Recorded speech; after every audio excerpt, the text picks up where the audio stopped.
Candy Davis and John Davis made a remarkable duo.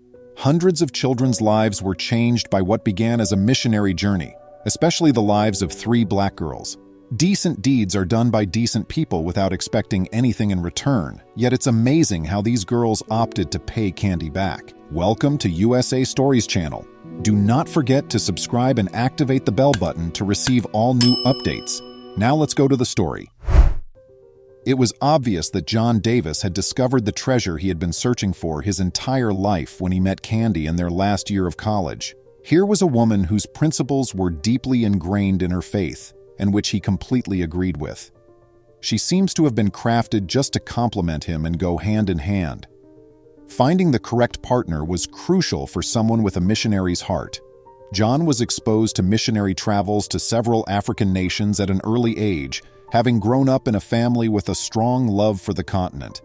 He was tremendously moved by the conditions of poverty, hardship, and war-torn areas in which children had to grow up. He wanted to work in Africa and change people's lives, especially orphaned children's lives, precisely because of this. Candy had also known since she was a small child that she wanted to work in a field that allowed her to practice her religion. She decided to pursue a career in teaching because she believed it would be the best opportunity to inspire a new generation of kids to pursue their dreams. The image was finally complete when she met John. 3 years into their marriage, the pair went to an orphanage in the little town of Otutula, Nigeria, on their first missionary journey. They helped to renovate the facilities and gave the locals instructional materials and useful skills so they could try to make a life under very difficult conditions for approximately a month. Additionally, the couple chose to adopt and raise 3 orphaned sisters back in America after falling in love with them. Although adopting children from Africa can be difficult and draining, the girls were eventually given to the Davis family after nearly a year of court proceedings. Since the couple sought to establish a close relationship with the girls, this town served as their virtual home during the year-long talks. As the adoption was completed and the pair went back to the United States, Kioma was just 2 years old, Modupe was 7, and Bimpi was 4. Although there were more options back in the States, the girls had to make a significant adjustment. Candy homeschooled the girls for the first 2 years in order to aid them with emotional difficulties and to teach them the English language for precisely this purpose. Racial discrimination was one of the more difficult issues the Davis family had to cope with. People found it incomprehensible that 2 white parents would decide to adopt 3 black girls, even in the church. Some said that the 3 African sisters shouldn't have been given priority over the many white youngsters in America who were equally in need of a loving home. With their extremely dark complexion and poor English, the kids had such a distinct appearance. Despite not being contagious, Kioma experienced various health issues during her early years in America, to the point that some people were afraid to approach her. However, Candy and John never wavered in their choice since love knows no hue. For them, being a parent meant dealing with soiled diapers, lunchboxes, cuts and bruises, teaching the kids how to ride a bike, and teaching them to pray. If the girls had been their biological offspring, they would have acted in the same manner as described. Candy and John genuinely loved these daughters and were unwavering in their beliefs. After all, when they initially traveled to Africa, they had no intention of adopting any African children. Their decision had been a submission. Though they were unsure of the specifics at the time, they felt that these girls were meant to fulfill a greater heavenly purpose and destiny. They would, by faith, get the 3 sisters ready for whatever was ahead of them.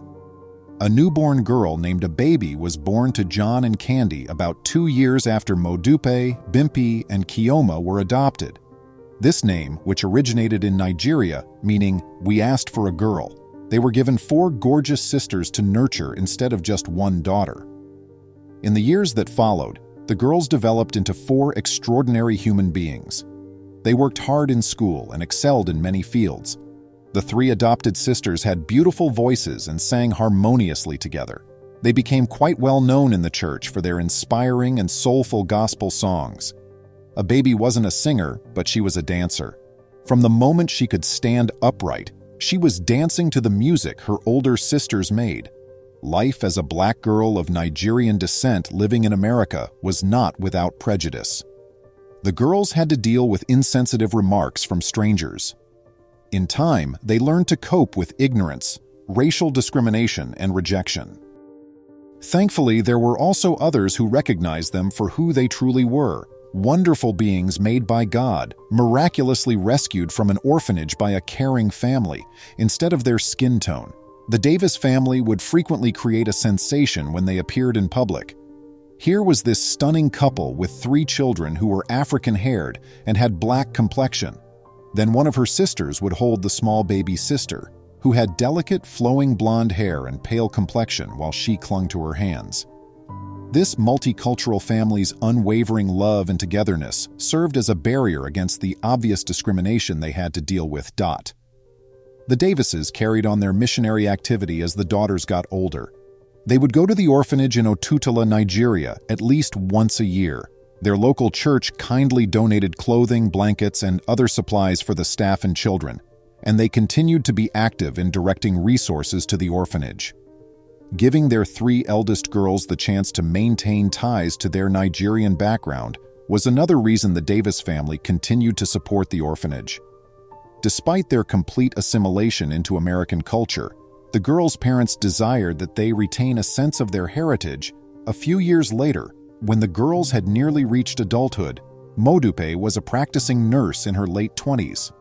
She was renowned for being kindly toward those in need, particularly those from disadvantaged backgrounds. She would show the same decency and respect to both the president and the housekeeper. The name Bimpi translates to elegant and beautiful, and that is just what this girl turned into. Her goal was to make a gospel CD while she pursued a career in music. She intended to use some Yoruba, one of the native languages spoken in Nigeria, in her songs as she had studied the language. Kioma was still pursuing her teaching certification. She desired to carry on her mother's legacy. She had learned the importance of education, tenacity, and compassion for children from Candy. She would love to work as a teacher with disadvantaged kids someday, maybe even in Africa. A Baby continued to dance even though she was in her last year of high school. A Baby was leading the planning committee for the school's benefit performance, which was being held in support of a nearby shelter. John and Candy were sitting in the front row, happily supporting their youngest daughter. When the performance night finally arrived early in the show, A Baby performed a dance routine. A number of community members gave fantastic performances, making the evening really engaging. The announcement by the Master of Ceremonies that there would be a special finale was the biggest surprise. 2 outstanding members of the community were honored with an event on the program. You won't believe what transpired as the final event's curtain opened. This was a unique object honoring a mother and father who had devoted 27 years of their lives to raising their family. Specifically, the mother had given up her job to take on the role of full-time caretaker for her 3 unborn children, Modupe, Bimpi, and Kioma Davis all unexpectedly showed up on stage. When the 3 girls sang a Yoruba language original song they had written especially for Candy, the audience broke down in tears. The song told the story of a mother who saved 3 girls from an unloving and unguided childhood and taught them to love others and themselves in a hateful and discriminatory environment. Mama Candy was the name of the song, which also served as the title of Bimpi's 2008 debut album. It was a wonderful privilege for Candy to spend this memorable occasion with her 3 adopted girls from Nigeria, her husband John, and A Baby, the little sister who adored her bigger sisters without conditions, even though love is an unrepayable bond. How do you feel about adoptions from overseas? Do you think you could adopt 3 siblings at once? Please remember to subscribe to our channel, give us a thumbs up, and turn on the notification bell so you won't miss any of our videos. If you enjoyed the tale, the next video that plays on your screen will probably move you too.